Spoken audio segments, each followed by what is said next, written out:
Hola, hola, buenos días. Hoy sí me escuchan. Sí, licenciada. Buenos días. Bueno, vamos a dar inicio. Bienvenido Vladimir, bienvenido Celia. Vamos a empezar pues haciendo un breve repaso, ¿verdad? Tenemos una agenda a seguir. Acá ustedes la pueden ver. Vamos a hacer una revaloración en cuanto al parcial. Vamos a hacer una reflexión en cuanto al contenido que se ha realizado. Me llama la atención de que no todos lo han hecho, solamente 9. No sé qué habrá pasado, pero bueno, ya vamos a revisar. También vamos a hacer una retroalimentación de los contenidos de la unidad 1 y 2, donde hemos venido abordando el papel que cumplen los derechos humanos y la educación en cuanto a la política. No sé si ustedes pueden mencionarme algo en particular y pues de ahí ahondamos un poco más.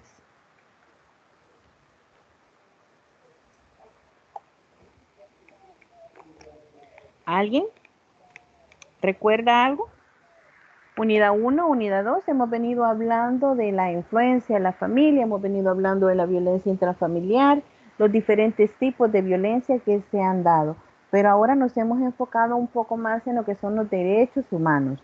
Cuando hablamos de los derechos humanos, es muy importante vincularlo a la educación, jóvenes, ya que acá estamos hablando de la formación y también de la información que se le debe dar a cada uno de los estudiantes, para que cada uno vaya viendo cómo eso se va entrelazando. Recordemos de que la transmisión de conocimientos de la enseñanza y diferentes técnicas van a formar actitudes para fomentar comportamientos dirigidos a fortalecer el respeto a los derechos humanos, las libertades fundamentales, la tolerancia, la igualdad y la paz entre las personas dentro de la sociedad en la cual nosotros nos estamos moviendo. Pero ¿qué vemos ahora? Vemos esa intolerancia que tiene la gente. Se molestan por todo. Vamos a poner un caso práctico. Cuando usted va conduciendo y de repente ni siquiera piden ¿cómo es? No ponen la vía y si no solo se meten de un solo, entonces, y hay gente que es intolerante a ese tipo de situaciones, no cede el paso. Ven que va una ambulancia con la sirena abierta y la gente, pues, en algunos casos la gente se aparta, otros ni siquiera lo hacen. Entonces estamos viendo cómo este elemento va afectando y la falta de valor que se está dando. Por eso es importante, jóvenes, que en la educación se hable de adaptar un enfoque de la educación basado en derechos humanos, que promueva los derechos, valga la redundancia, que promueva los derechos humanos por medio de la educación, asegurando que todos estos componentes o procesos educativos vayan incluidos en los diferentes planes de estudio, que se vea reflejado en los materiales didácticos, la metodología pedagógica que tenga cada docente y la capacitación que es tan importante, que nos lo mencionaba en la tutoría de repaso anterior, me parece que fue Mauricio o fue Vladimir, entre ellos dos estuvo, que mencionaba que no hay personal capacitado. Entonces necesitamos que se dé esa capacitación que conduzcan al aprendizaje de los derechos humanos y que sobre todo, ¿verdad? Los derechos humanos en la educación velen por el respeto de los derechos que tienen todos los miembros de la comunidad educativa y que se lleve a la práctica los derechos dentro del mismo sistema educativo. Es algo bien complejo. Si vemos, existen ciertos elementos pues que realmente no se pueden cumplir o no se logran cumplir por A o por B motivos. Mm. También me gustaría preguntarles, según su criterio, ¿cuál es el principal desafío en el ambiente educativo de nuestro país? ¿Qué me dice Celia? Bueno, es que el sistema educativo necesita un cambio. Lo dice ahí en la gestión educativa, ¿va? Yo antes pensaba que no se podía hacer y sí se puede hacer, pero se necesita que haya eh, que el gobierno se siente con las personas indicadas de la educación y diseñen un plan. Sí se puede, pero como, mire ahora cómo están los partidos divididos, no siempre ha sido así, ¿va? Pero sí se puede. Ujú. A pesar de todo, yo siento que la ministra de Educación está haciendo un buen papel, fíjense, porque el sistema educativo está mal. Que ella va viendo cómo va saliendo con lo de la pandemia, que puso programas educativos en la televisión para apoyar, o sea, sí se puede, pero se necesita que haya que todos se sienten y digan, sí, vamos a hacer esto en pro de que, porque los sistemas educativos ahorita, el de Costa Rica está bastante bueno, Colombia, pero yo he ido viendo de que la parte pública y privada se han sentado y han diseñado sus planes para que todos tengan un mejor sistema educativo. Gracias, Celia.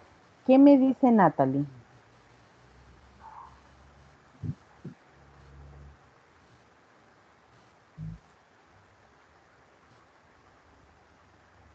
Voy a retomar quizás mientras Natalie se prepara. Ah, ok, gracias, Gladys.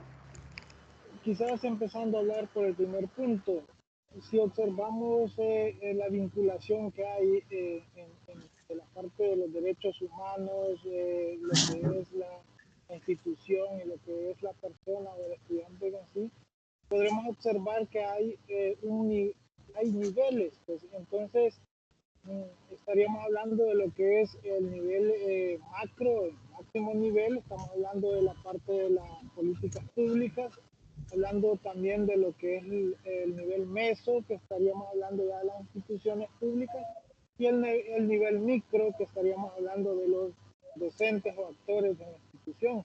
Entonces, ¿cómo esta vinculación de estos tres grandes componentes pues nos van a permitir de alguna forma eh, convivir y desarrollar situaciones adecuadas? Sabemos que la parte de los derechos humanos pues está muy ligada a cumplir con ellos, a la educación de calidad. Las políticas públicas en general pues muestran, nos indican, nos dan directrices con las cuales podemos retomar como instituciones y aplicarlas para ese buen funcionamiento de la institucionalidad en nuestras aulas, ¿verdad? Pero que muchas veces esto es algo que no se cumple. Entonces, desde ese punto de vista, sabemos que hay toda una estructura y todo una guía para poder aplicar y desarrollarlas y que éstas se den, pero en realidad no llega a suceder al 100%. Pues no es que sea al 100%, sino en una buena porción en la que colabore o contribuya al estudiantado. Entonces, esa vinculación nosotros debemos tener claros que los derechos humanos están ahí presentes y desde la parte institucional, profesores, pues debe de haber cierta ética a la hora de aplicar ciertos elementos eh, basados en los derechos humanos. Entonces debemos reconocer que hay una hilación, una conexión entre ellos. Con el respecto al segundo criterio que hablamos del desafío en el ámbito educativo, pues creo que uno de los desafíos más grandes que podría tener el ámbito en este ámbito, pues es la, la capacidad del docente de aplicar sus conocimientos, sus habilidades de forma idónea respecto a los valores que él tiene como ser humano, su ética, ¿verdad? Y entonces creo yo que eso sería un desafío muy grande, que se comprometa ¿verdad? Y que se ayude, que se evidencie esos valores. Entonces, además, pues quizás la parte de apoyo de recursos, ¿verdad? Sabemos que lo material no va a ser lo esencial, pero sí que contribuye a que en el aula pues haya un clima, un ambiente mucho más agradable y esto permita de alguna manera el desarrollo cognitivo adecuado del estudiante. Gracias, Vladimir. Excelente aporte el que ha hecho este momento. Le agradezco. Pues como bien lo menciona, sí, tenemos muchos desafíos, ¿verdad? Pero se está tratando de alguna manera de mejorar. Lastimosamente, siento que el Ministerio de Educación se enfoca mucho en la parte urbana y deja desprotegida parte de la zona rural. Y es algo que podemos ver en las noticias, donde hay centros educativos que están por desaparecer o centros educativos de que no tienen los jóvenes donde sentarse, eh, están ahí con medio techo, media pared, entonces están en zonas de riesgo.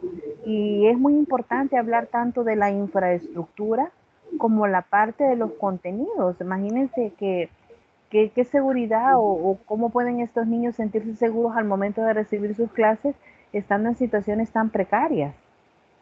Son condiciones que van a afectar. Bueno, de hecho a nosotros nos incomoda cuando llegamos a la U y no hay pupitres en buen estado, no hay ventanales, o sea, son situaciones que molestan y que afectan el proceso de aprendizaje. Y tiene que ver con parte de los derechos humanos que nosotros tenemos, de los derechos de calidad de educación. Si ustedes se percatan, hay un artículo que tiene que ver con los derechos de la educación en la Constitución de la República y es el artículo 55 que habla, bueno, o mejor dicho, que se cita, que me hace mención que la educación tiene los siguientes fines: lograr el desarrollo integral de la personalidad en su dimensión espiritual, moral y social, y que también contribuir a la construcción de una sociedad democrática más próspera, más justa y humana. Acá también habla ese artículo de inculcar el respeto a los derechos humanos y a la observación de los correspondientes deberes, combatir todo espíritu de intolerancia y de odio, conocer la realidad nacional e identificarse con los valores de la nacionalidad salvadoreña y propiciar la unidad del pueblo centroamericano. ¿Ustedes consideran que este derecho se cumple? No, ¿A un 100%? no, ¿A un cuánto por ciento creen ustedes que se cumple este derecho? 25. Yo siento que es muy poco el hecho que se considera. Y lo mencioné antes de abordar el punto 3 que dice que considera que las políticas públicas sobre la educación en El Salvador han mejorado la calidad educativa. Por eso lo mencioné antes. Miren, de alguna manera se ha mejorado en cuanto a políticas educativas, pero aún nos falta mucho por avanzar, nos falta mucho por mejorar. También, ¿qué se necesita para que se cumpla en pleno desarrollo escolar del sistema educativo? No sé si Mauricio me pudiera ayudar. Veamos si está Mauricio por ahí. O Natalie, creo que no están. Bueno, no sé, Celia, si me pudiera ayudar. Es que yo, no, quizás de un maestro, o sea, porque yo no conozco, ellos quizás saben mejor de eso. Ok. Vladimir.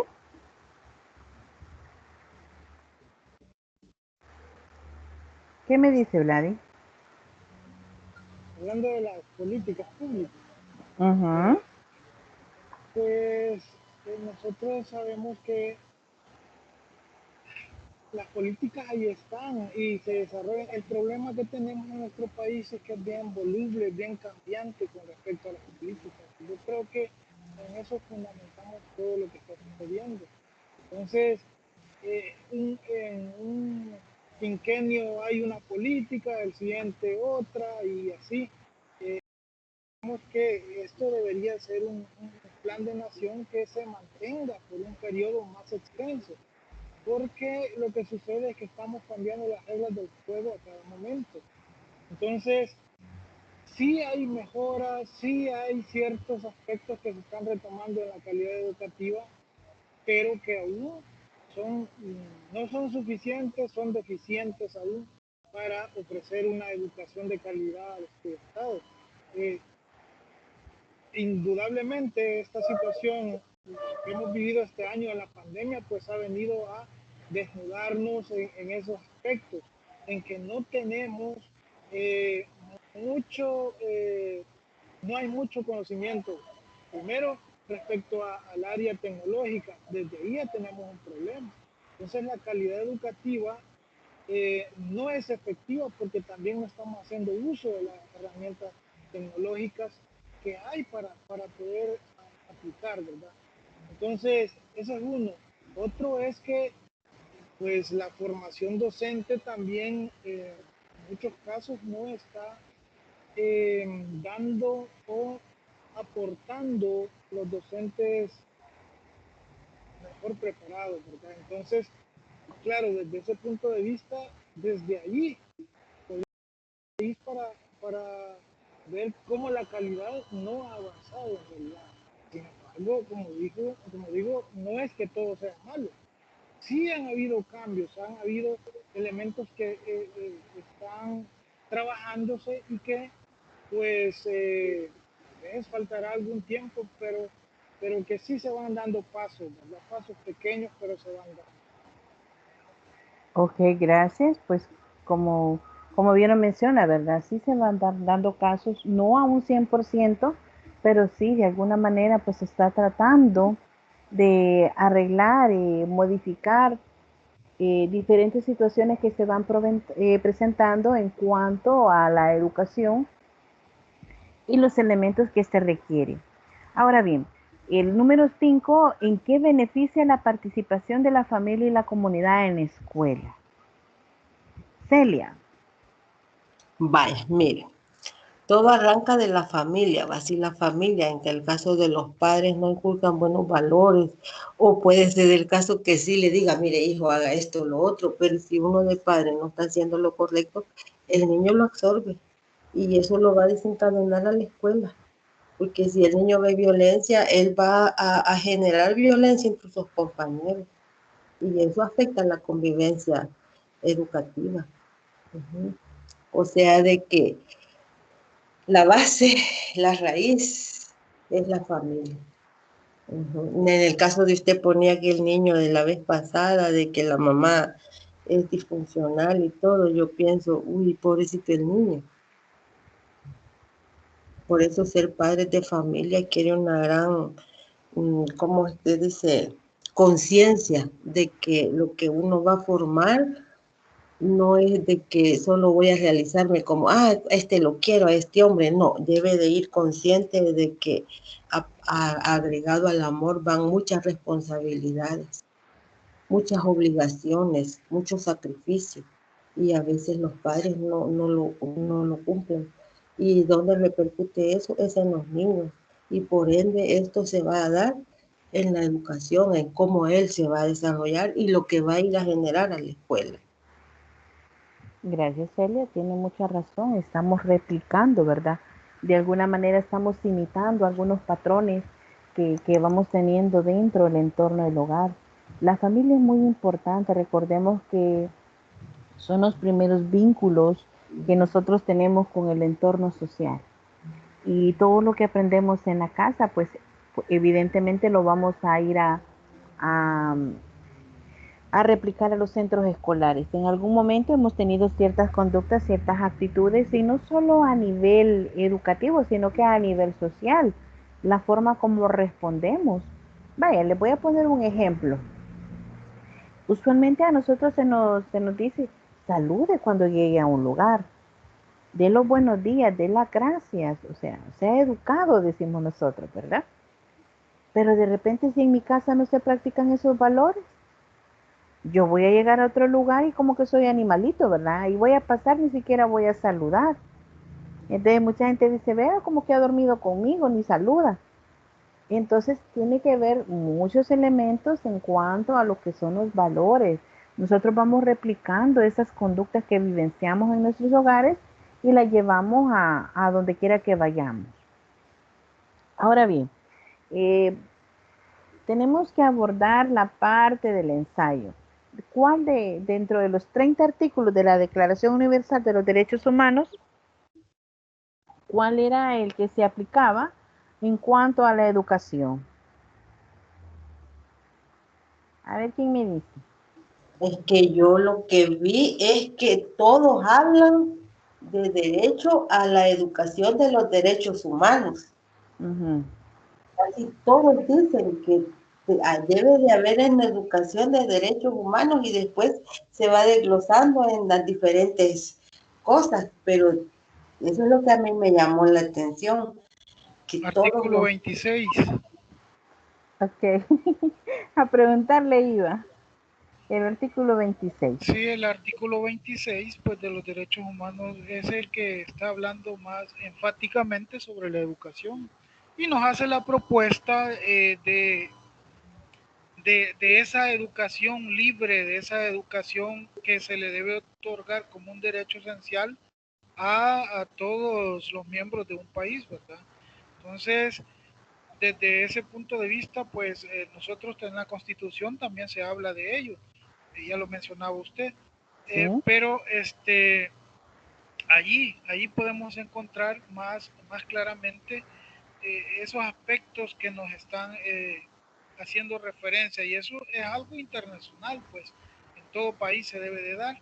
Sin Correcto. embargo, vuelvo y repito, queda bastante utópico estas palabras porque hay países de, por ejemplo, en la zona africana, en el continente africano, donde la educación pues es privilegiada, como decimos, y solo algunos sectores son los que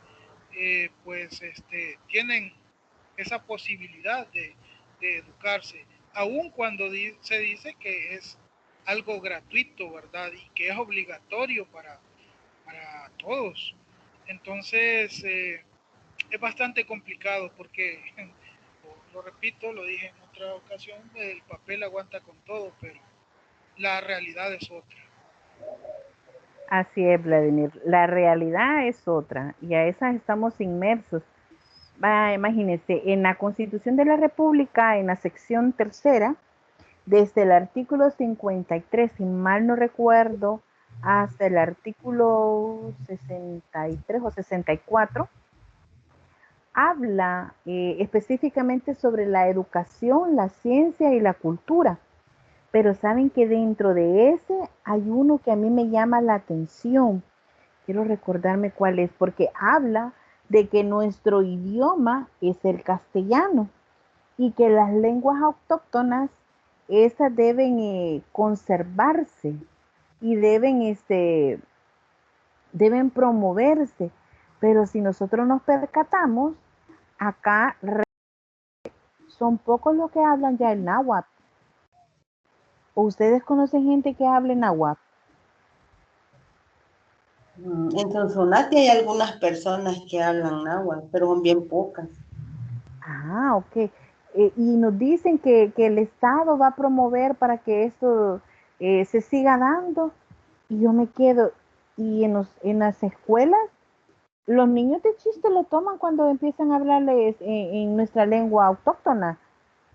Entonces estamos mal, realmente desde ahí empezamos a ver que hay ciertas situaciones que no se cumplen y como dice Vladimir, el papel aguanta con todo.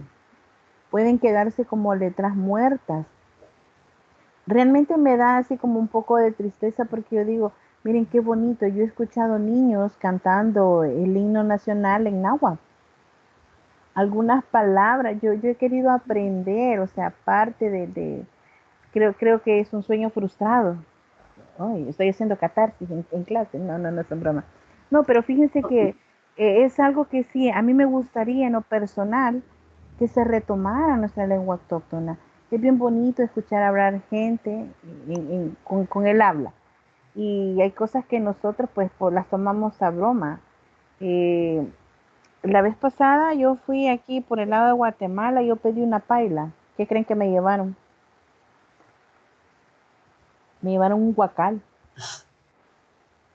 Porque, o sea, no tiene la misma connotación que nosotros le damos a una paella aquí a la que ellos le dan allá.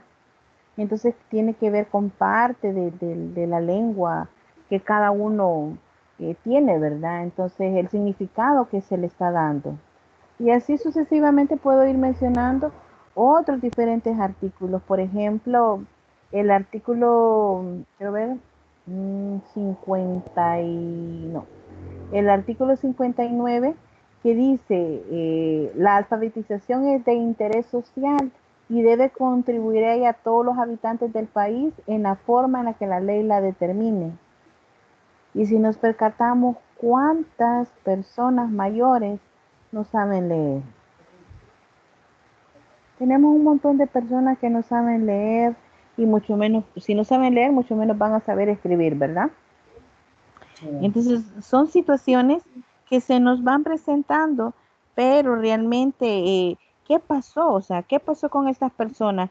¿Por qué no? ¿Por qué no están estudiando? ¿O por qué no estudiaron? Entonces, ¿qué está pasando? Es de hacer una introspección para ver qué es lo que está haciendo.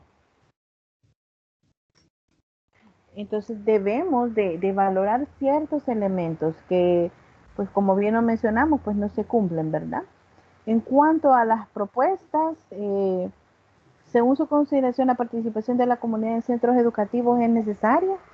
Sí. Pues yo creo que la respuesta es más que obvia, ¿verdad? Se debe de complementar la comunidad con los centros educativos, porque la comunidad somos nosotros, los padres, los estudiantes, el señor de la limpieza, el vigilante, o sea, estamos implícitos en este proceso y es muy esencial, es muy importante. Así que vamos a ir avanzando. Vamos a hablar de la vinculación y la incidencia en el currículum nacional. El día jueves, pues retomamos una parte de ella. ¿Se recuerdan de lo que hablábamos? De que es muy importante ver cómo se va dando esa vinculación en este proceso. No se pueden evitar las preguntas fundamentales referidas a los valores, ni tampoco se pueden eliminar las tensiones valóricas existentes entre las diferentes posiciones curriculares que tenemos y como podemos ver son diferentes. La currícula académica que tiene un centro privado con un centro público no es igual, son diferentes, aunque se rigen por el mismo MINET, pero dentro de las instituciones cada uno se, se rige por la libertad que pueden tener dentro de la institución para implementar los modelos pedagógicos que van a ayudar a los jóvenes a adquirir el conocimiento. Entonces, en este proceso vamos a ver que convergen posiciones distintas para dar solución a la variedad de problemas que se presentan en el momento de confrontar el currículo. Entonces, vamos viendo que es una dinámica flexible, se constata que cada una de las concepciones de una manera particular ofrecen una propuesta y alternativas capaces para hacer mejores los aportes, para entender la complejidad de las situaciones curriculares que se van presentando. Entonces vemos también que acá entra en juego la parte de la concepción académica o la disciplinaria del currículum y hablamos tanto del currículum normal, del currículum oculto, del currículum cognitivo, ya que es de paso, vemos que hay algunas reformas educativas. Vamos viendo que se van mejorando en algunas cosas, por ejemplo, en las asignaturas de sociales, la literatura, que es lenguaje, ¿verdad? Las artes, la ciencia de la educación, ciencia física, y así excesivamente vamos viendo que van apareciendo ciertos elementos en el currículo.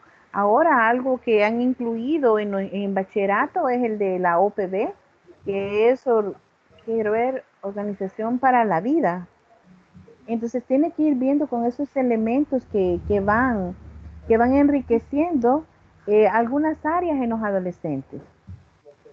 También hay que hablar sobre la postura de las críticas que se les hace al currículo, que esas van a propiciar una educación en derechos humanos y vamos hablando de forma más integral, de una manera holística y que por ende pues se va a dar de una manera natural.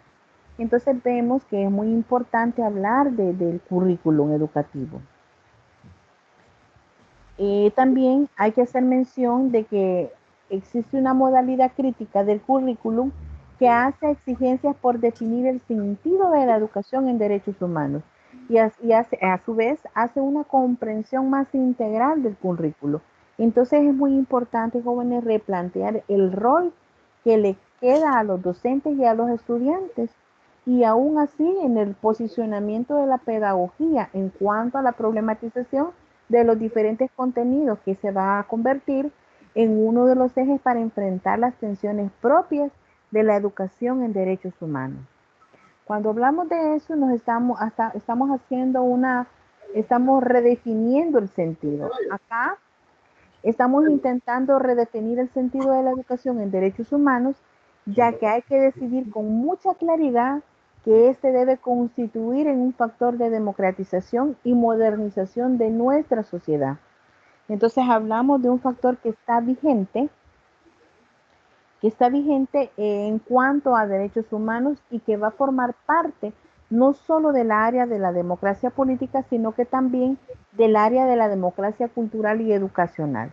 Entonces aquí empezamos a hablar de que se desea ingresar y transitar hacia una sociedad democrática, ya que hay que reconocer que la dignidad humana es central y que hay necesidad de jóvenes de potenciar el tejido intercultural de nuestra sociedad. Y es algo que nosotros necesitamos.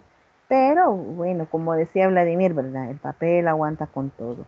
Pero, ¿qué podemos hacer nosotros para mejorar este tipo de situaciones?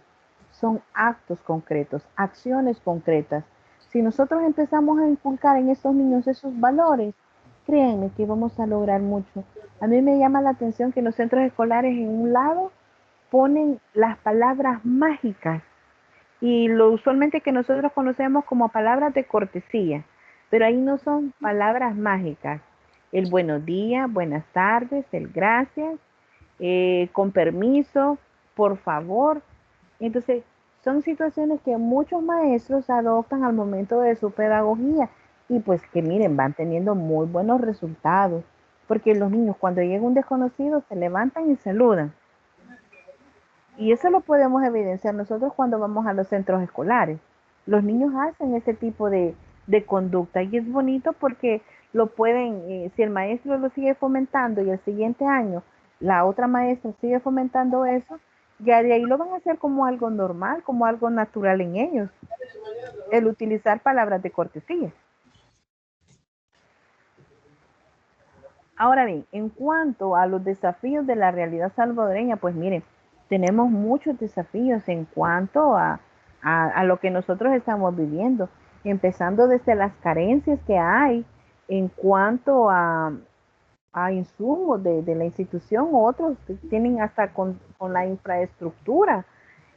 Son problemas que se les están presentando y que pues de alguna manera pues desmotivan al estudiante. El estudiante se siente falta de información y es ahí donde empiezan a aparecer un montón de situaciones que pues van a afectar el desempeño o el desarrollo que los chiquitos pueden empezar a tener. Y a mí te diga que si son adolescentes, cada vez se va a volver más complejo. Entonces ahí también empezamos a hablar de adquirir un sentido más profundo que contribuya a una decisión para erradicar algunos estereotipos, por ejemplo, la marginación, la exclusión de una vida ciudadana en la que se encuentra la mayoría de la población. El día de la tutoría de repaso yo lo mencionaba, ¿verdad? Muchas veces excluimos a una persona porque dice, ay, ¿de dónde venís? Ah, de Apopa.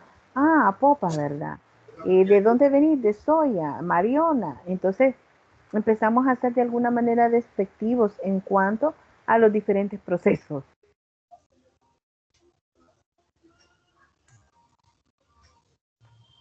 Y que de alguna manera pues van afectando el entorno que nosotros tenemos.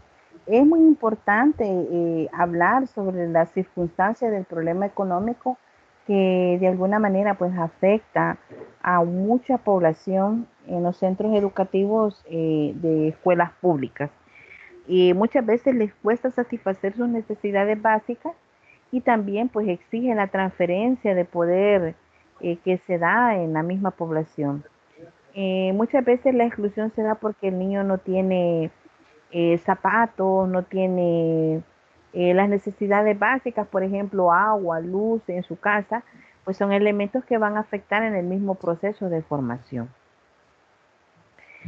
También hablar un poco de la que es la perspectiva en cuanto al desarrollo y la exigencia de la participación o el rol que cada uno de nosotros tenemos como comunidad va a incidir en cuanto al desarrollo. Pero también hacer mención pues que dentro de la historia de nuestra sociedad se ha visto una serie de violación de los derechos humanos fundamentales en las personas. La educación tiene un rol tan importante que juega eh, mucho en cuanto a lo que ha perpetuado la memoria de nuestro país y contribuir al mismo tiempo a transmitir esa misma memoria, pero no hablo de una memoria mala, sino que estoy hablando de esa memoria ética, de atención, una memoria de una actitud que los jóvenes, o sea, puedan decir, la generación, bueno, en esta generación los jóvenes son más atentos con los adultos mayores. Si nos percatamos, muchas veces nosotros hacemos una catarsis o regresamos al pasado y decimos, ay, en aquellos tiempos eh, una mirada nos daban, ¿verdad? Y con eso comprendíamos nosotros que ya estábamos advertidos de que algo habíamos hecho mal o que algo no estaba correcto. Pero vemos que ahora, pues los padres hablan una, dos, tres, hasta cinco, seis veces y el muchachito no acata, ¿verdad?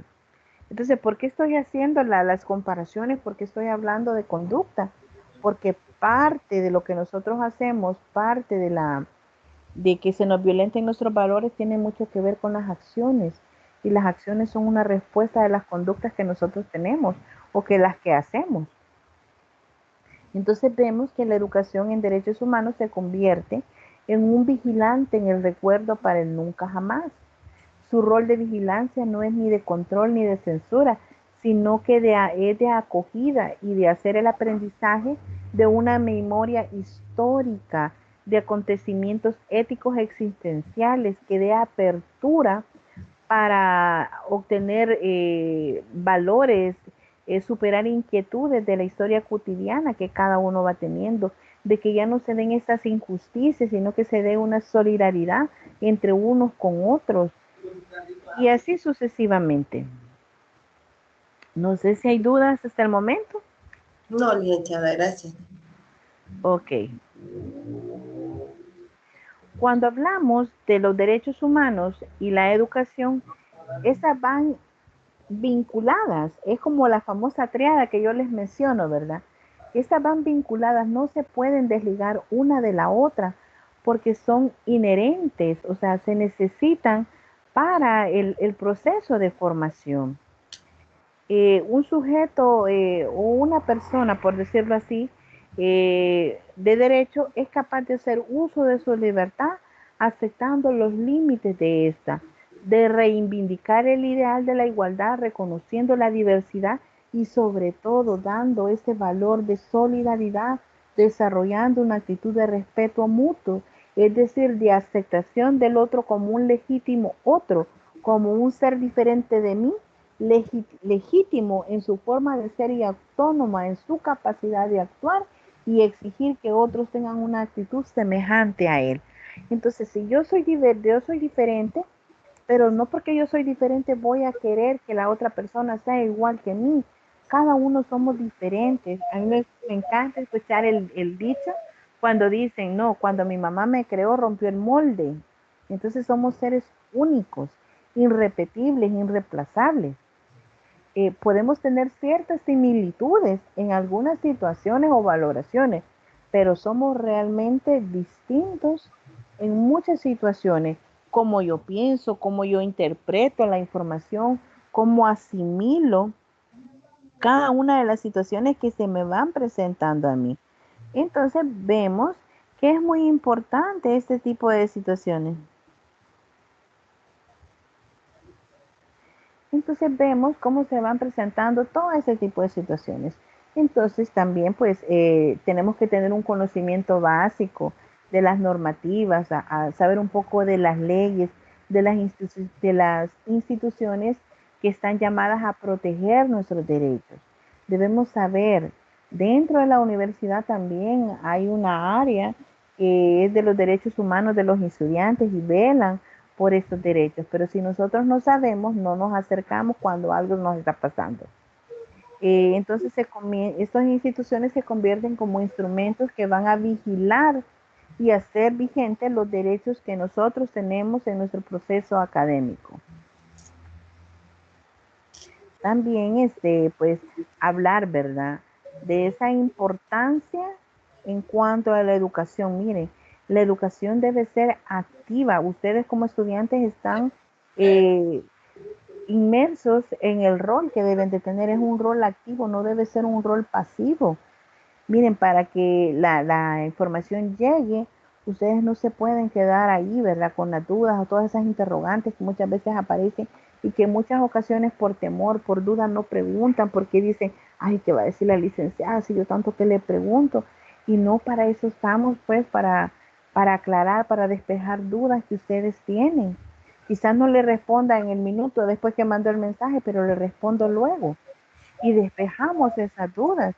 Entonces, cada uno de nosotros tiene, de alguna manera, pues, eh, redescubrir la educación y a tener ese rol activo, no pasivo. Miren, a mí me da un poco de tristeza cuando los estudiantes no preguntan, cuando los estudiantes no interaccionan, porque se privan de un derecho que por ley les corresponde.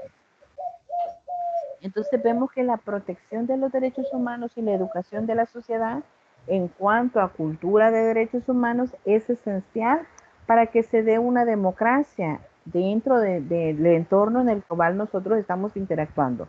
A lo largo de nuestra vida podemos ver cómo se ha desarrollado este desarrollo democrático pleno y auténtico, aunque algunos gobiernos, ¿verdad?, se han tenido algunos problemas en cuanto a la educación y el desarrollo social, pero se ha buscado también el fortalecimiento y la promoción de valores éticos que tienen que ser el fundamento de la expresión democrática.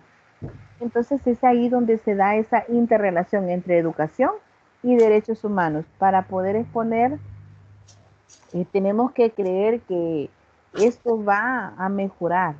El derecho a la educación es el derecho a recibir instrucción, diferenciándose del derecho a la libertad de enseñanza, que es el derecho a elegir aquella en función de un ideario. Entonces, podemos ver, o mejor dicho, de otra forma, el conjunto, los derechos humanos son aquel conjunto de facultades e instituciones en cada momento histórico que van a concretar las exigencias de la dignidad, la libertad, la igualdad que cada uno debe tener y deben de ser reconocidas positivamente por los ordenamientos jurídicos a nivel nacional e internacional. ¿Y por qué hablo a nivel internacional? Pues como sabemos, los derechos humanos vienen a nivel general o a nivel mundial por diferentes organizaciones y se han plasmado convenios, han habido acuerdos, han habido modificaciones en cuanto a cada uno de estos artículos, cómo se han ido redefiniendo. Entonces, por educación en derechos humanos, nosotros debemos entender que es la práctica educativa que tiene por objeto principal el favorecer el reconocimiento, la defensa y la promoción de los mismos, considerando a la persona como sujeto de derechos. Es toda una formación fundada con respecto a la vigilancia de los valores, principios y todos aquellos mecanismos que van a ayudar a que se dé una integridad a nivel interdisciplinario y también su vinculación con la democracia y el desarrollo para la paz. Todo va incluido, todo va implícito, todo va implícito. Así que vemos de que no es algo que nos lo hemos sacado de la manga de la camisa, ¿verdad? Sino que como podemos ver hay diferentes tratados desde 1924 a la fecha y así se han venido retomando y se han venido modificando. Ejemplo de ello cuando la UNESCO afirmó que la educación en derechos humanos era educar la conciencia de una convivencia social a nivel personal, nacional e internacional que dignifique a la persona. Entonces vemos cómo cada una de esas entidades ha venido promoviendo todo este tipo de situaciones. No sé si hay dudas o algún comentario extra.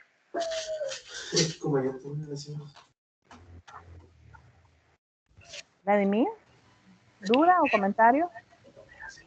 Yo creo que precisamente de lo último que usted estaba hablando, Delors habla de la educación como una oportunidad para mejorar, ¿verdad? Los países, pues las personas.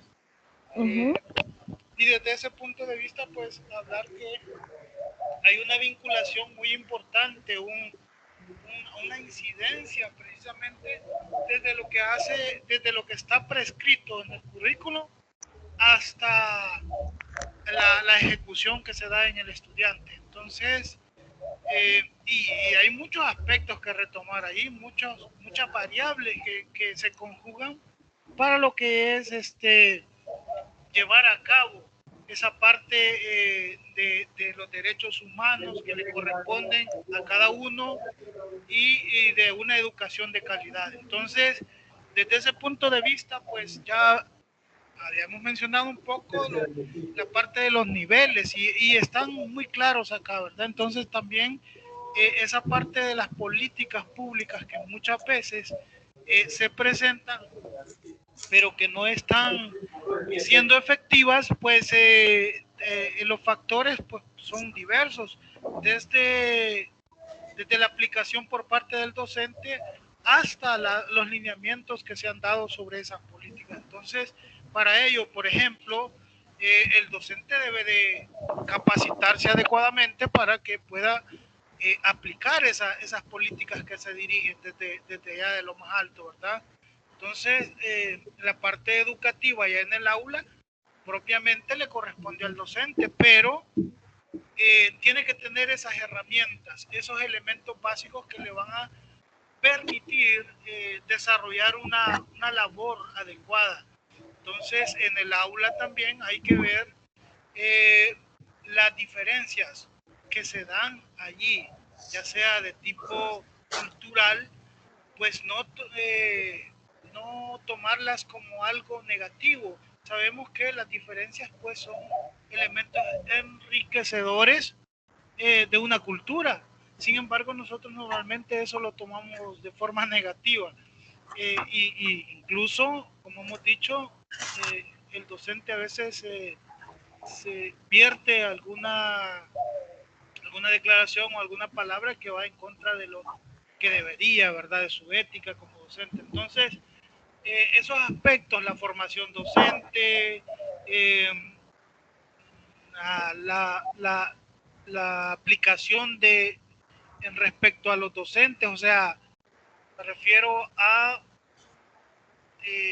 la graduación, la preparación del docente, todos esos aspectos que en muchas ocasiones pues se hace de una forma que no es correcta por el hecho de que a veces hay docentes que no tienen ni una pizca de humanidad ni de valores a la hora de aplicarlos en el aula. Entonces, todos esos aspectos vienen desde ya de las políticas públicas, de cómo es que van a ser tratados estos aspectos y cómo quieren ellos una educación. Entonces hay que ver esos factores, las capacidades del docente, las habilidades, como decíamos, las oportunidades en el aula, la estructura también es parte de eso, las expectativas que se tienen, todos esos aspectos, ¿verdad? Que vienen desde la parte política, pues de alguna forma llegan y afectan la parte ya propiamente educativa. Entonces, todos esos aspectos están incluidos allí y los derechos humanos, como se ha mencionado, pues están allí inmersos y son los que van a velar porque el educando obtenga lo que debe obtener y pues sea impregnado de esos elementos esenciales para que su vivencia, para que su desarrollo sea adecuado y pues que sirva de una forma adecuada a la sociedad. Ok, excelente aporte, gracias Vladimir. Pues mire, me llama la atención cuando usted habla de educación, cómo lo maneja, la propiedad con que lo hace. Me gusta porque quiere decir que como estudiantes ustedes están empoderados en cuanto a la temática. Miren, de hecho, la educación es un hecho social digno de observación y estudio científico por diferentes métodos de investigación. Como sabemos, esta es un hecho social y en palabras del autor Acevedo, habla de un proceso de transmisión y reconstrucción de la experiencia social que cada uno va teniendo. Esto implica que la transmisión de la cultura de una generación a otra, mediante la educación de las sociedades, va a tratar de unificar a los sujetos bajo valores y herencia sociocultural común, pero al mismo tiempo trata de desificar a los individuos acorde a las nuevas necesidades de cambio en la sociedad. Entonces, todo esto es muy importante porque nosotros necesitamos empoderarnos de esto, hablar con propiedad, miren, y no tener temor al momento de expresar lo que muchas veces está ahí, pero nadie lo quiere decir por temor a. Y dicen, uy, si digo algo que no tiene que ver o si hago un comentario que no es acorde, miren, nosotros tenemos libertad de expresión, solo que debemos tener en cuenta que no podemos decir cosas en lugares donde nos podemos comprometer y se puede ver afectada nuestra integridad como persona. Pero también es muy importante hablar de esa diversidad que cada uno tenemos acorde a las necesidades de cambio que se van presentando en nuestra sociedad.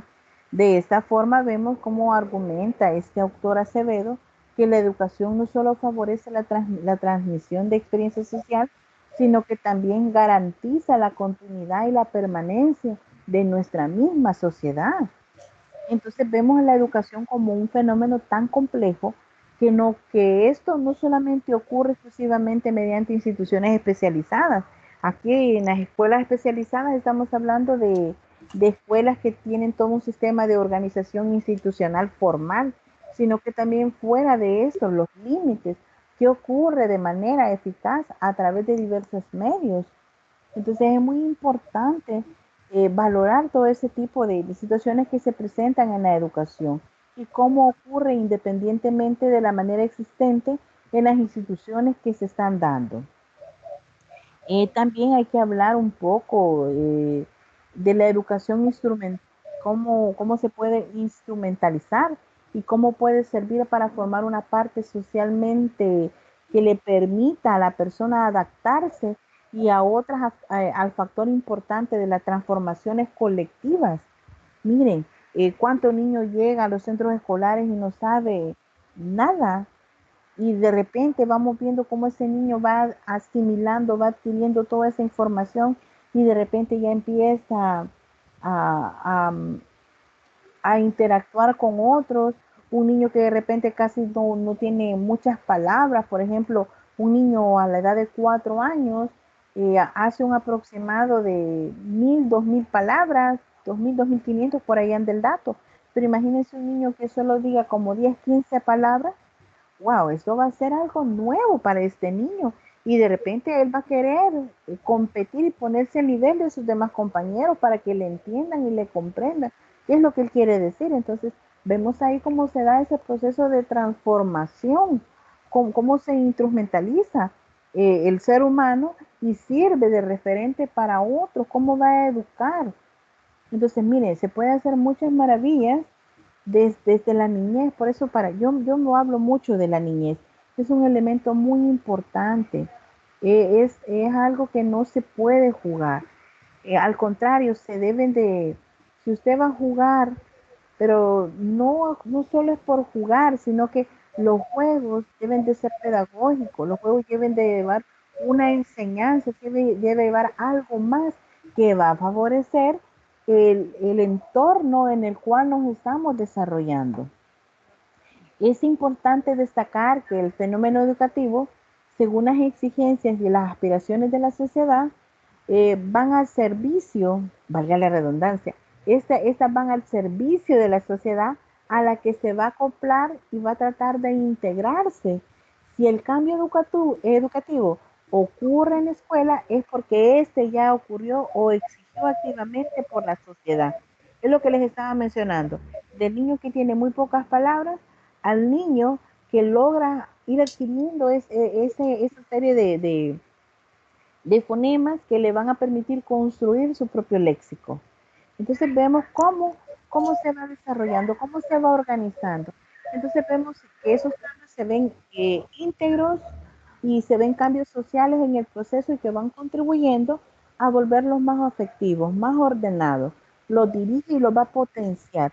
Si a mí me funcionó una técnica pedagógica para ayudar a un niño, créanme que como docente yo voy a pulir esa técnica. Si a mí me funciona el hecho con ustedes de estar hablando y preguntarles, miren jóvenes, ¿qué opinan sobre esto? Un comentario. Y si uno de ustedes da muy buenos aportes, que por cierto lo dan, entonces, ¿qué hacemos? Nosotros retomamos y pulimos aún más esa técnica que me favorece en el intercambio que tenemos con ustedes al momento de desarrollar la tutoría. Tanto aprenden ustedes de mí como yo aprendo de ustedes. Entonces, vemos que la educación va en una doble función, es recíproca. También hablar, ¿verdad? De que es muy importante el que el currículum también sea explícito y de alguna manera pues es oculto. Yo se los mencionaba hace un momento. Señalamos con anterioridad que la perspectiva crítica de la educación en derechos humanos opera tanto del currículum explícito como en el oculto. Para ustedes, ¿qué es un currículum oculto, jóvenes?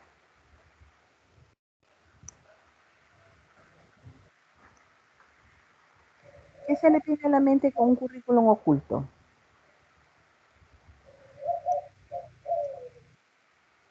Yo digo que, no sé, yo no sé de eso, pero yo pienso que es el que no está escrito, sino que el que se va adaptando. No, no es eso. Tiene que ver. ¿Qué opina usted, Vladimir?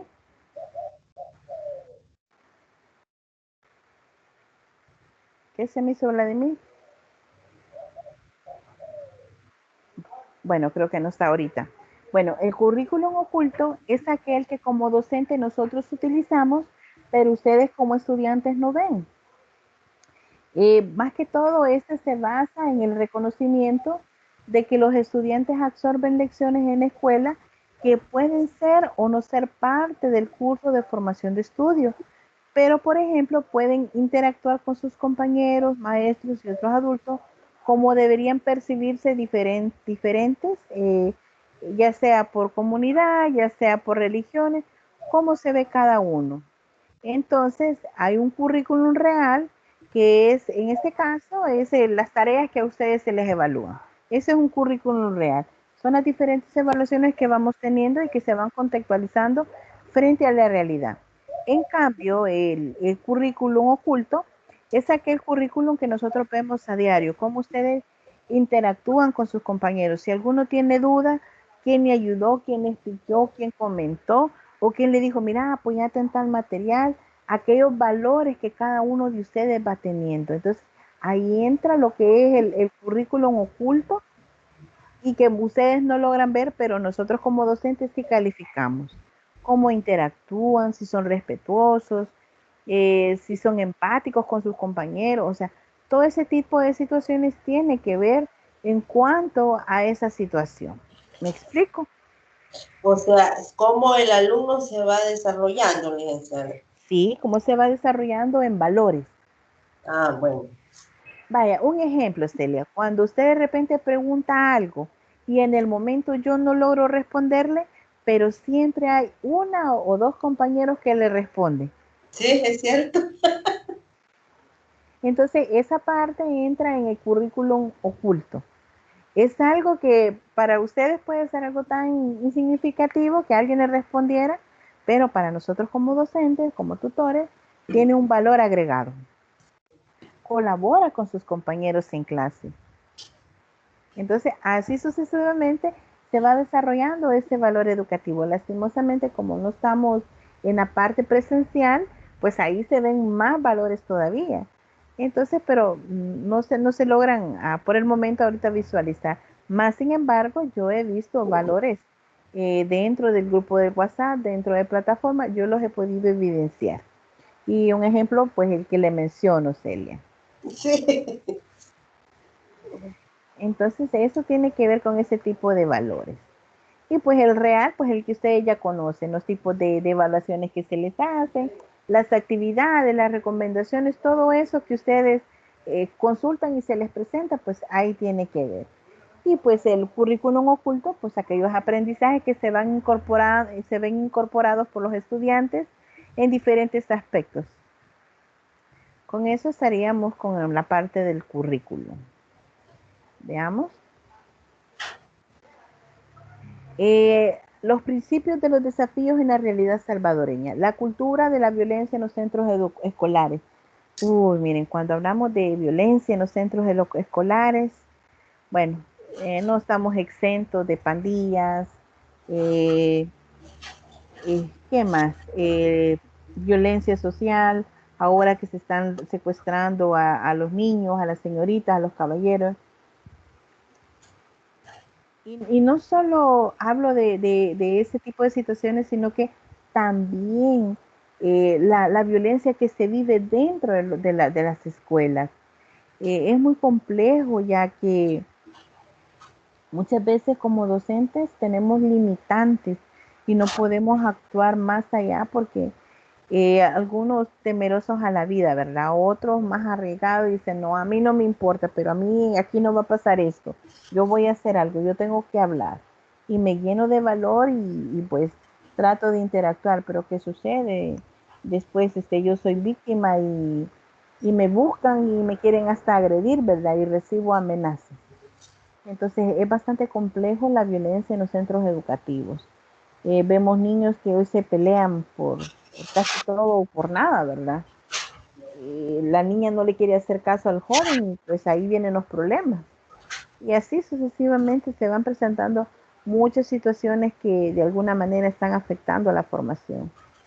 Y es preocupante, muy preocupante, porque las cercanías de la escuela tienen mucho que ver con lo que está pasando dentro de la institución. Hay un centro escolar que me daba así como tristeza porque dentro de la misma escuela se miraban los hipotes y uno le preguntaba al maestro, mire, y me decía, no se puede meter uno porque si no voy a amanecer mañana allá afuera o me van a venir a sacar del salón. Así de complejas están las situaciones de violencia en los centros escolares. En otros lugares, pues no se trata de pandillas, pero va una violencia más estructurada. Me decía una joven ayer de que en un centro educativo privado de muy alto renombre, no lo voy a mencionar por ética, pero me decía de que en la misma institución, en los chalets, les venden brownie con marihuana. Así de complejo está la situación. Y yo me dio así como, ¿cómo van a vender brownie con marihuana? Y el director, no, ahí en los chalets los venden. Les venden tragos preparados. Y así que los hipotes en su juguito, en su soda, ahí va el traguito. Y nosotros como padres, o sea, imagínense el nivel, por eso le hablo de violencia estructurada, va un poco más allá.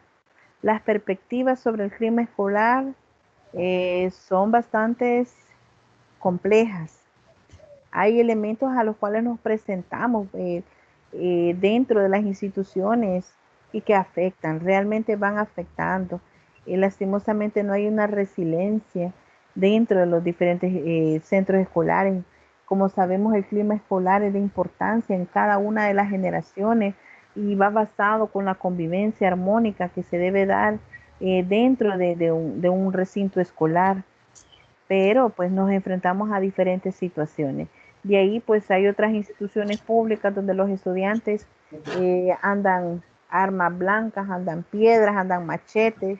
O sea, vemos que hay diferentes situaciones y la violencia no crean que solo se da en escuelas públicas, también se presenta en colegios privados y los bullying son peor todavía. Nosotros como docentes pues nos vamos enterando de diferentes situaciones que se van presentando. Vaya, imagínense, muchas veces un docente no puede ser muy social con un estudiante porque empiezan a generar los rumores de que el docente quiere con la cipota. Y si es cipote que la maestra quiere con el alumno. Entonces, es bien complejo. Otras veces en los estratos altos, pues encontramos, ¿cómo le podemos llamar? Violencia de cuello blanco, porque cuando los hipotes van mal, ¿qué hacen? Quieren sobornar al maestro para que les pase la materia. Y si no les pasa, bueno, no nos vayamos tan lejos. Eh, Como sabemos, hay historias dentro de la universidad, desde el acoso, desde violencia, maltrato. Hay diferentes situaciones que se van presentando, pero que van generando un tipo de conflicto como fase de un proceso y se va desarrollando, y si no ponemos un stop, eso no se va a disolver, eso se va a incrementar, porque yo no concibo que una institución privada y vendan droga adentro y que el director esté exento, más cuando son curas o son monjas. O sea, me llama la atención ese aspecto. Pero, bueno, esa es situación de cada centro escolar, pero como maestros, como padres, pues hace un llamado de alerta, saber que algo malo está pasando. También hablar del fortalecimiento de la familia como ámbito de convivencia. Miren, tenemos que apoyar a nuestros hijos, a nuestros sobrinos, a nietos, si hay por ahí, ¿verdad? Hay veces no tenemos familiares por sangre, sino que por afinidad. El hijo de mi amiga, mi mejor amigo, le tomo aprecio y lo quiero como tal, ¿verdad? Entonces yo empiezo a interactuar y voy teniendo una comunicación muy asertiva con este niño o con este adolescente, y que va a fortalecer pues ese vínculo. Miren, cuando muchas veces es preocupante cuando los hijos o los hermanos llegan y solo se llegan a encerrar. Algo está pasando ahí, algo está sucediendo. Cuando un hijo llega y se le pregunta, hijo, ¿vas a comer? Y no, no tengo hambre y solo se encerró. Miren, no nos quedemos con el hecho de no tengo hambre y que solo se encierren. Tras de esa puerta algo está pasando, y muchas veces no nos percatamos y ahí viene el bullying, y otras veces viene hasta el suicidio en los jóvenes. Y eso es una alerta, es muy alarmante. Déjenme mencionarles. También la formación y la convivencia escolar y cultural de paz, personal docente técnico y administrativo. Miren, nos podemos llevar muy bien con muchos maestros, pero como sabemos hay maestros de maestros. Hay maestros que ante un padre presentan una formalidad, pero entre los estudiantes son como el lobo, se los quieren comer a los hipotes. Entonces, es de tener mucho cuidado, mucho tacto. Nosotros debemos ser más empáticos. Esto es más que todo como un llamado a estar más alerta en cuanto a la convivencia que están teniendo nuestros hijos o nuestros hermanos. Muchas veces pueden estar siendo bulineados y nosotros ni cuenta nos damos. Cuando ellos quieran hablar, escuchémoslos. Miren, si hay algo bonito y que yo siempre lo recomiendo, es que si un hijo o una hija, un sobrino, un hermano quiere hablar con usted, y por más ocupado que usted esté, haga un minuto. Ese minuto puede cambiarle la realidad a esa personita. Si nosotros le decimos, no, mira, espérate, estoy ocupado, ahorita no, o venimos y le decimos, ay, vos con tus grandes problemas los míos, problemas para los que yo cargo. Pero recordemos que a la edad de ellos o a la edad de nosotros, la percepción va a ser diferente a un problema que se nos esté presentando. Para ellos puede que el mundo les esté cayendo encima, para nosotros puede ser una piedrita en un... Entonces, tenemos que valorar ese tipo de situaciones. Tenemos que estar alertas a lo que les esté pasando a nuestros jóvenes, a nuestros adolescentes. Imagínense, ayer me decía eso, ella es una paciente y pues me estaba hablando de eso, entonces se metió en problemas porque lo comentó y pues algo más pasó y empezaron a hacerle bullying. Ahora bien, la institución de la convivencia escolar desde una cultura de paz con perspectiva de género. Es muy importante hablar de género, pero ¿qué sucede? Muchas escuelas se sigue fomentando la parte del machismo. Se sigue, violentando por el hecho de ser en cuanto a género. Miren, es que esto es grande realmente. Hay centros escolares donde le dicen al niño, el niño tiene características de niño, bueno, lo voy a decir, somos adultos y lo puedo manejar bien. El niño es gay, tiene preferencia por los niños, pero cuando este niño empieza a tener las actitudes para llamar la atención de los niños, hay maestros que los bulinean, hay maestros que los discriminan y los tratan mal por tener su preferencia sexual y lo llaman raros o lo llaman confundidos, pero es algo que se debe respetar realmente. Se debe respetar no solo verlo como algo, él es raro, no, no, no. Hay que ver qué hay detrás de todo esto. ¿Realmente es su preferencia sexual o realmente el joven está confundido? Como docentes podemos ver, indagar un poco más, pero ojo, sin faltarle respeto, sin faltar el respeto que es lo más importante. Miren, los adolescentes son ahora son manejables, pero debemos de tener tacto. Debemos tener tacto para abordarlos porque si no nos vamos a meter en grandes problemas.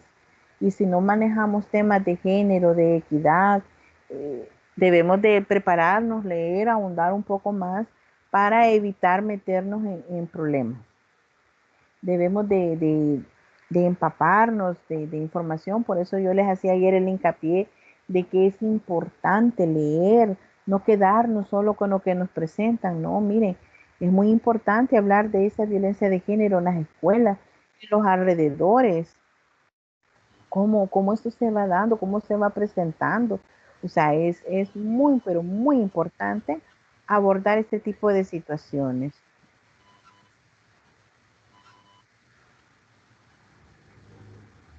Bienvenido, Saúl, no hay problema. Entonces, es muy importante hablar de eso.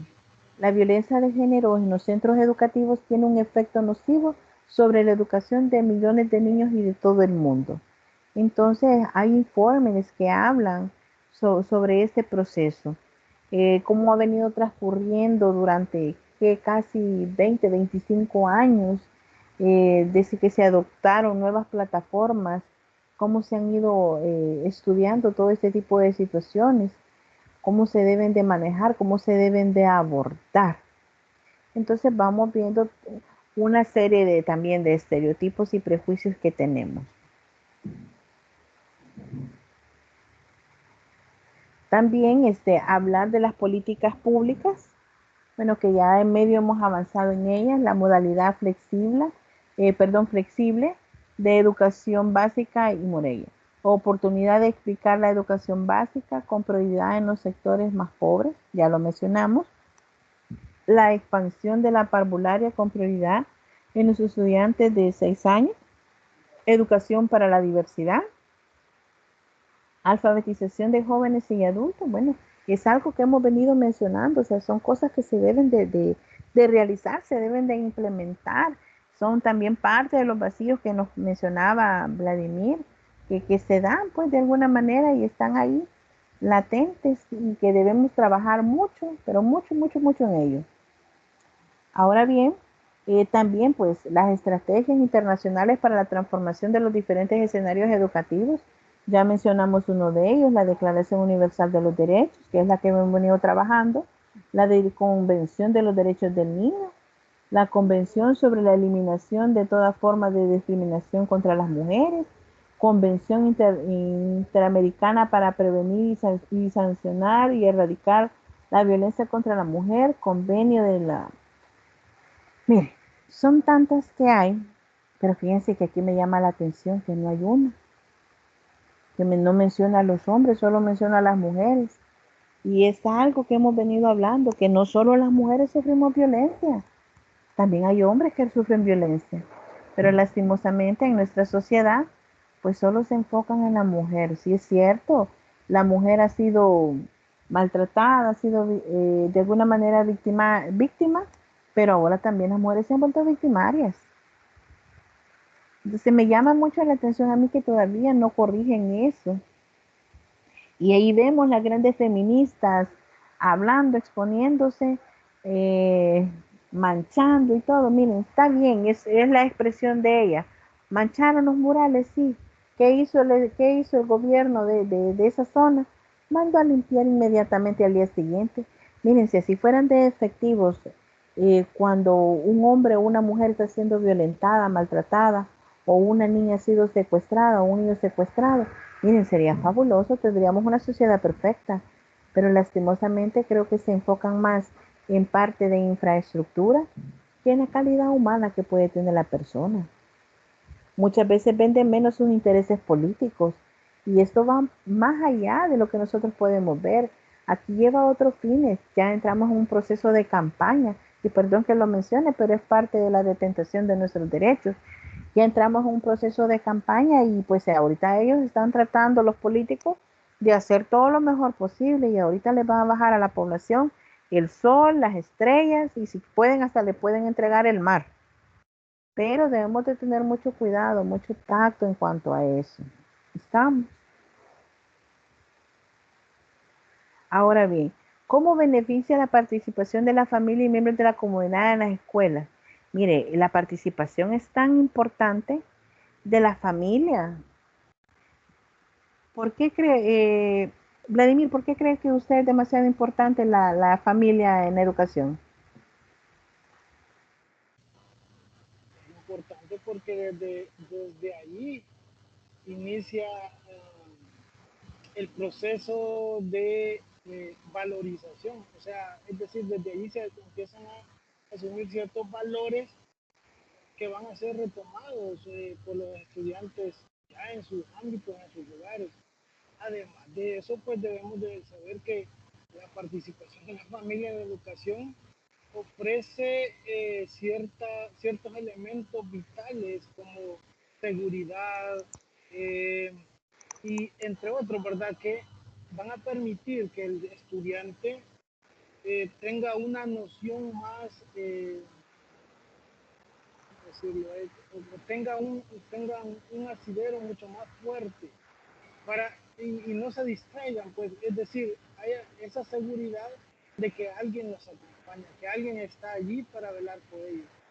Sin embargo, nosotros vemos que normalmente bueno, nuestra cultura salvadoreña está bien viciada en ese aspecto, ya que la mayor parte de nuestra población en la que hay familias son familias disfuncionales.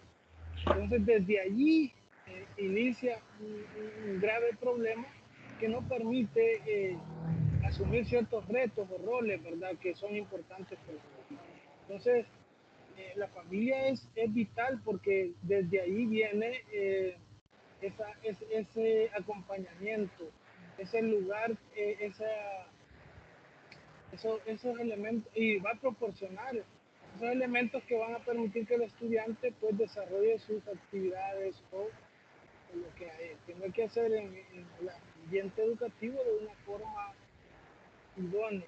Entonces, desde allí la familia pues es vital, es importante.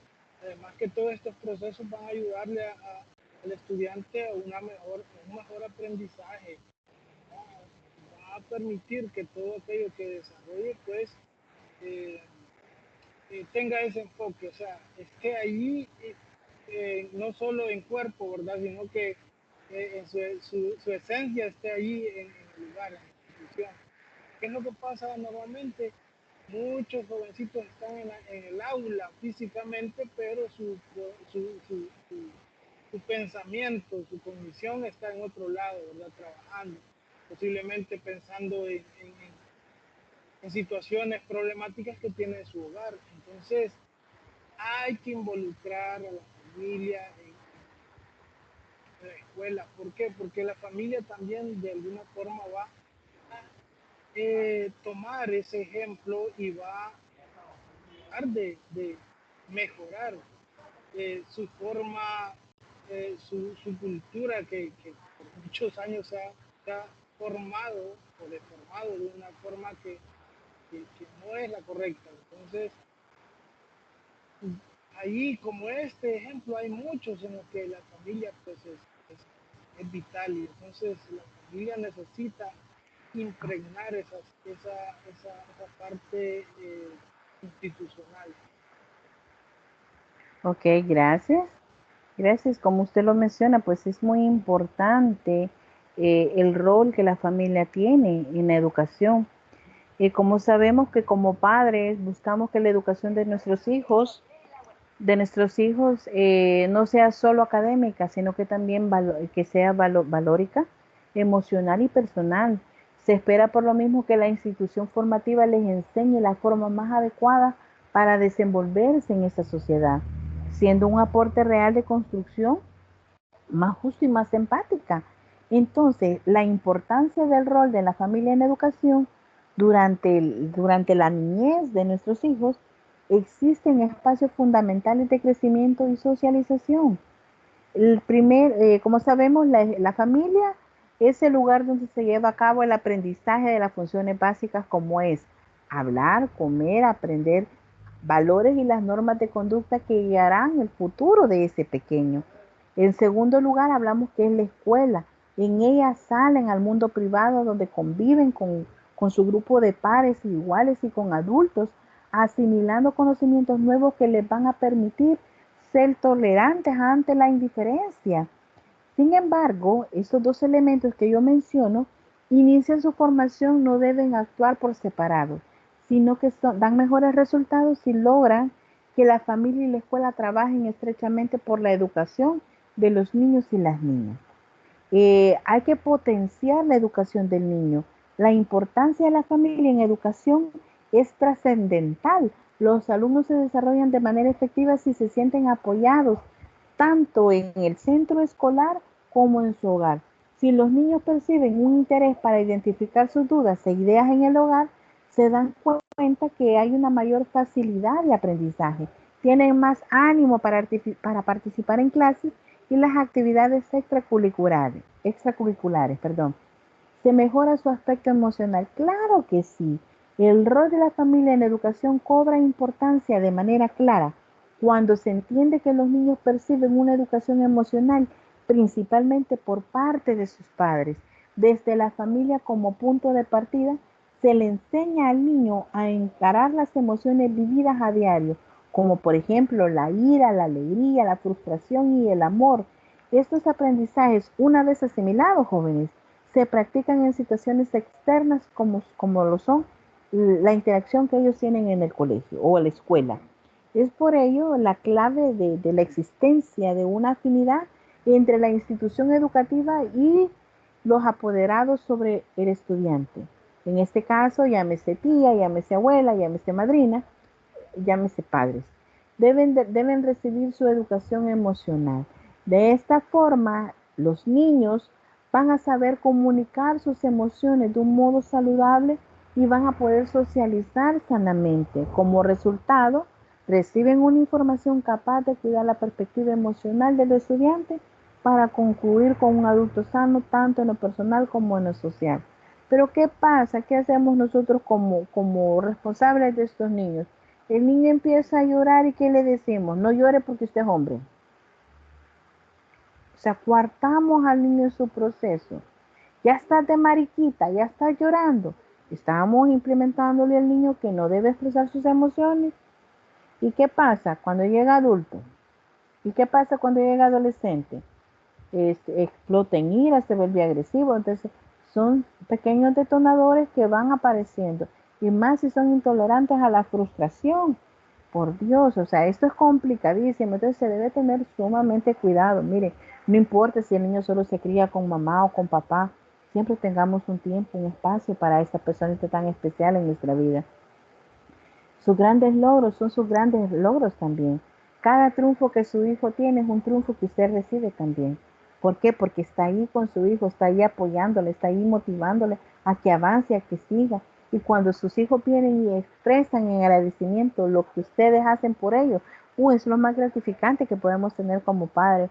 porque nuestros hijos nos digan, hey viejo, o como nos quieran decir, papá, mamá, mami, papito, o papá o mamá, que nos digan, sos grande, gracias a ti logré esto. Miren, es el mejor fruto que podemos recibir y verlos crecer con ideales, con formación.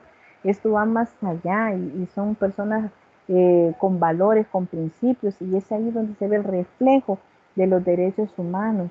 No, o sea, yo sé que no se cumplen los derechos humanos a una cabalidad, a un 100%, pero algo de lo que nosotros sabemos lo compartimos con nuestros hijos y ellos son la réplica exacta de lo que nosotros muchas veces hacemos.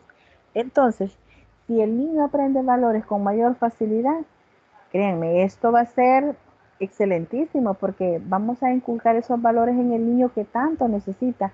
En el colegio esos se van a ver reforzados y se van a practicar para que logren mantenerse a largo plazo. Es lo que yo les mencionaba. Si la maestra de kinder ha venido trabajando con valores, pero si todavía la otra maestra que sigue en el siguiente salón lo implementa, eso va a funcionar increíblemente. Por ejemplo, si el estudiante concibe vivir en sociedad ejerciendo cualidades como generosidad, la honestidad, el respeto, la responsabilidad, es porque en su hogar o en su colegio son elementos activos de la convivencia diaria. Sin duda, un colegio familiar es ideal ya que propone la participación de los padres y va potenciando el rol de la familia en cuanto a la educación y el proceso de formación que lleva ese pequeñito o esa pequeñita, logrando una relación positiva entre apoderados y el establecimiento educativo. Y vemos entonces esa gran importancia que tiene. Si la familia y el colegio conforman un equipo, este niño o esta niña se verá doblemente beneficiado, formando una joven o un caballero muy seguro de sí mismo y preparado para involucrarse en su comunidad. Indudablemente la importancia de la familia en la educación en estos aspectos es trascendental. Es una de las partes más necesarias para formar adultos sanos emocionalmente y preparados para enfrentarse a los diferentes retos que el futuro les va a deparar. Entonces vemos ahí la gran importancia que tienen estos retos. Ahora bien, pues como podemos mencionar, la familia y el contexto educativo en la realidad, que es la violencia estructural, vamos poniendo los diferentes casos, cómo comprender la educación integral en la sexualidad, ya esto ya va más hondo, ya cómo les vamos a explicar a los niños en cuanto a una educación sexual. Miren, una educación sexual no solo llegar a un centro escolar y decirle al niño o a la niña, estos son los métodos anticonceptivos, así se pone un condón. Lastimosamente, en los centros escolares de la unidad de salud llegan solo para explicarles los métodos de barrera, cómo poner un condón, y les enseñan el condón para las niñas y para los niños. Y eso, miren, los jóvenes se ponen de colores y hacen chistes y de todo. Pero ¿qué sucede? Eso no es una educación integral de sexualidad. A los jóvenes no se les habla de los riesgos que ellos pueden sufrir en un embarazo precoz o un embarazo adolescente. ¿Cuál es la diferencia entre uno y otro? A ver, bueno, Celia tuvo problemas con luz, no está. Vladimir, para usted, ¿qué es un embarazo precoz y un embarazo temprano en adolescente? ¿Cuál es la diferencia entre uno y otro? El embarazo precoz pues está asociado a la capacidad de poder recibir ese ser, es decir, embarazarse antes de su edad madura, de su madurez, pues para poder atender adecuadamente al ser que viene. Mientras que el otro tipo de embarazo que usted menciona, ¿cuál era, perdón? El tipo de embarazo precoz y Y el embarazo adolescente. el embarazo adolescente. Pues el embarazo adolescente, pues ya se supone que hay cierta madurez en joven para poder recibir eso, pero que aún no tiene los elementos necesarios para poder dar asistencia a ese bebé, ya sea de forma económica, no sé, hay diversos factores que se involucran. Entonces, Ok, ok, gracias Vladimir. Pero si se percata, todavía faltan más elementos.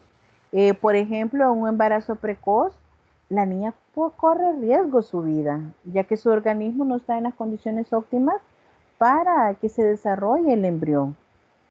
Esta niña puede sufrir hasta un aborto espontáneo, puede caer en una profunda anemia y esta convertirse en una leucemia y así sucesivamente.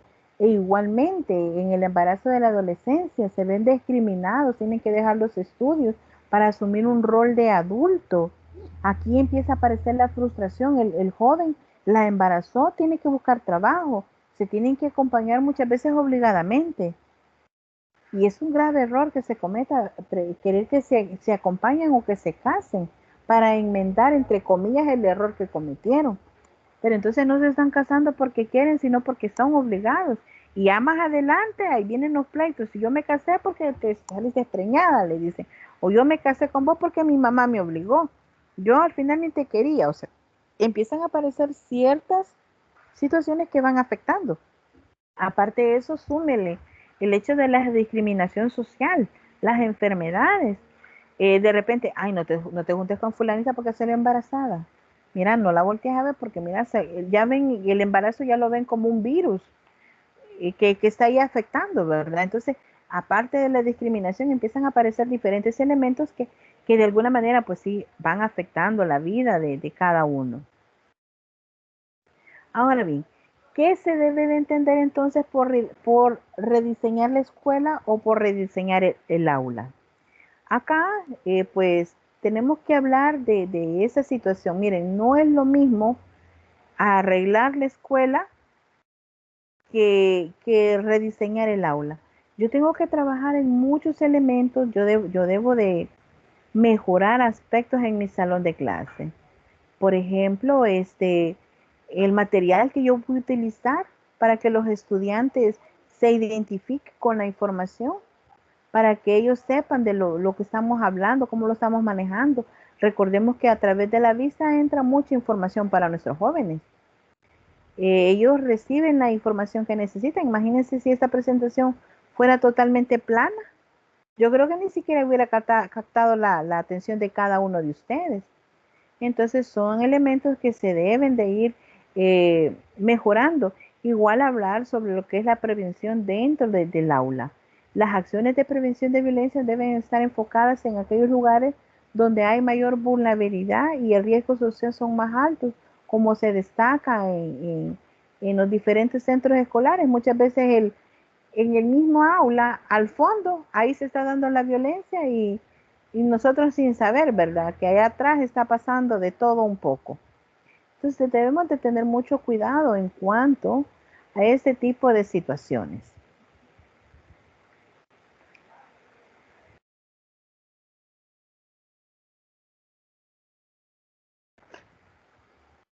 Debemos de tener sumamente cuidado ante diferentes aspectos. Entonces es muy importante hablar de ese cambio, esas mejoras que cada uno debe de hacer. Es necesario redefinir la escuela, redefinir el aula, rediseñar la escuela. Normalmente los esfuerzos han estado siempre encaminados hacia la reforma de los contenidos de las asignaturas y de las formas y los métodos de evaluación, sin negar que lo anterior es siempre una actividad que debe desarrollarse con carácter permanente. En nuestra realidad, lo que debe reformarse, cambiarse, o mejor dicho, rediseñarse, es el concepto mismo de la escuela y con ello el concepto mismo del aula. Siempre los contenidos deberán ser actualizados con la profundidad necesaria y adecuada y organizada, ¿verdad? Como siempre se debe realizar, pero el problema no reside en ellos, sino más bien en la forma en que son abordados para que el estudiante asimile la información de una manera más factible. Por ejemplo, cuando hablamos de rediseñar la escuela, estamos tratando de adecuar aquellas necesidades que van teniendo cada uno de nuestros estudiantes. Por ejemplo, sustituir el viejo concepto de enseñanza por materias por la enseñanza por disciplinas. Acá hay una diferencia entre materia y disciplina. Es sutil, pero es importante por materia y se entiende el conjunto de contenidos presentes en un determinado campo. Por ejemplo, los contenidos de la historia son los datos del hombre mismo suspendidos en el tiempo. Los de la geografía, la naturaleza y la organización de los diversos paisajes. Por disciplina, en cambio, no solo se debe comprender los diversos contenidos, sino también las metodologías, cómo se debe ir regulando. Sustituir el concepto de maestro por el grupo de docente. Es decir, la escuela es todavía, hoy dicen el maestro, justamente en el sentido del maestro único, a pesar de que esto pasó o ya es algo más delicado. Se debe de hablar y hacer conciencia que no se trata de reunir un grupo heterogéneo, y sino que se trata de construir un equipo con la diversidad y la especificidad para poder desarrollar un proyecto educativo didáctico fuertemente unitario. Hablar de cerca con el estudiante su contexto de vida, en vez de someterlo a un programa centralizado uniforme. La lección tradicional debe ceder al puesto a la metodología de la investigación. El programa centralizado uniforme debe ser sustituido por acercamiento no espontáneo, pero sí más atento a las exigencias que cada uno de los estudiantes va teniendo. Como saben, todos tenemos un proceso diferente de asimilación, de adquirir la información. Nuestros aprendizajes son muy diferentes. Para unos es más fácil, para otros es un proceso más lento. Entonces, es necesario provocar el desarrollo en escuela, la investigación, las lecciones y las ocasiones. Por eso es importante que ustedes como estudiantes asuman ese rol activo y busquen información y se vuelvan protagonistas de su propia información. También es importante conformar una escuela de tiempo pleno. No se trata ya de sostener una escuela de tiempo parcial, a la cual se asocian experiencias insuficientes ligadas a acciones o a asistencias pedagógicas. Entonces no, debe estar enfocado o más que todo dedicadas a acoger a los estudiantes con varias necesidades, pero sí construir una verdadera oferta formativa. La escuela de tiempo pleno constituye un modelo capaz de integrar una propuesta curricular homogénea, una misma calidad formativa para todos, independientemente venga de donde venga. Si viene de Apopa, si viene de Soyapango, si viene de Mariona, que si viene de Altavista, así sucesivamente. Entonces, eso es muy importante. También hay que hacer hincapié sobre la participación de la comunidad educativa para una educación inclusiva. Miren qué bonito. Cuando hablamos de inclusión, nos centramos en dos aspectos claves de la educación inclusiva, la comunidad y la participación. No se construye una comunidad si sus miembros no se sienten parte de la misma y no se desarrolla ese sentimiento si cada una de ellas no se considera valorado, apreciado, si no participa en sus decisiones o en sus proyectos.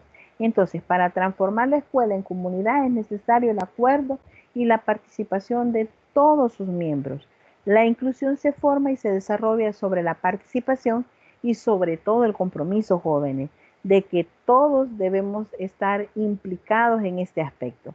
Cuando hablo de todos me refiero a profesores, estudiantes, familias y otros profesionales también con el apoyo y que van a participar en la comunidad social inmediata, el barrio, el pueblo, la colonia, los vecinos y hasta las instituciones.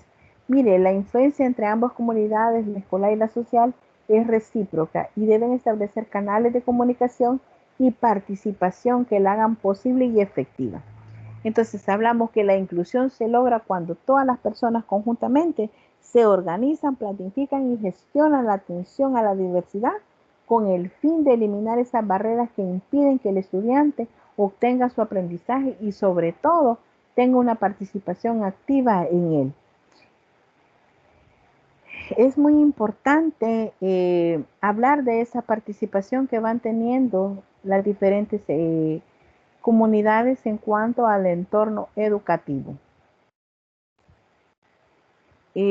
Ahora bien, con eso estaríamos culminando la parte de la información, de la temática de la unidad 2. También, no sé si hay dudas o algún comentario.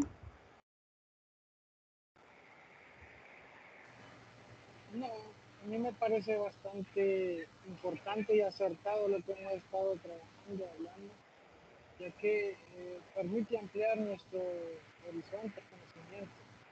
Gracias. Gracias, Vladimir. Bueno, ya para ir culminando, voy a hacer mención de las estadísticas de la primera prueba.